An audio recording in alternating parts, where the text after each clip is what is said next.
ఎందుకంటే he got training when he was alone. Do you understand?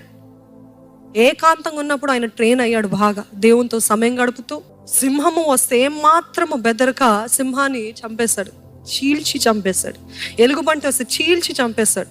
So గొలియాతుని చూసి, నువ్వు ఒక లెక్కన? సర్వశక్తి కలిగిన దేవుడు, సైన్యములకు అధిపతి యొక్క దేవుడు నా పక్షాన ఉన్నాడు, నువ్వు ఒక లెక్కనా? ఈరోజు మీరు మీ సమస్యలు చూసి ఆ రీతికి చెప్పగలుగుతారా? ఆ గొప్ప దేవుడు నా పక్షాన ఉన్నాడు, నాలో ఉన్నాడు, నువ్వు ఒక లెక్కనా? Nobody clapped for him, nobody cheered him, instead they mocked him. ఆయనని ఇంకా హేళన చేస్తారు, గేలి చేస్తారు. కానీ ఏకాంత సమయంలో చేసిన ప్రాక్టీస్ ఒకానొక రోజు దేవుడు ఒక అవకాశం ఇస్తాడు. It is your time to shine అనే అవకాశం ఇచ్చినప్పుడు ఏకాంతంలో చేసిన ప్రాక్టీస్ అంతా కూడా ఆ రోజు ఎప్పుడు రానంత పేరు ఒకే రోజులో ఇస్తాడండి. హల్లెలూయా. అంత నిర్నిమిత్తముగా అన్యాయంగా ఆయనని పెట్టినప్పటికీ కూడా ఆ ఇద్దరు వ్యక్తులు బాధగా ఉంటే, ఏమైంది, what is your problem, can you serve people in your pain?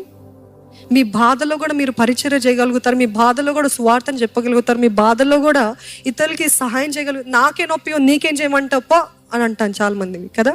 ఇక్కడ యోసేపుని చూసినట్లయితే he did not get offended, but he was trying to help them. And ఆ ఇద్దరు మనుషులకి సహాయం చేశాడు.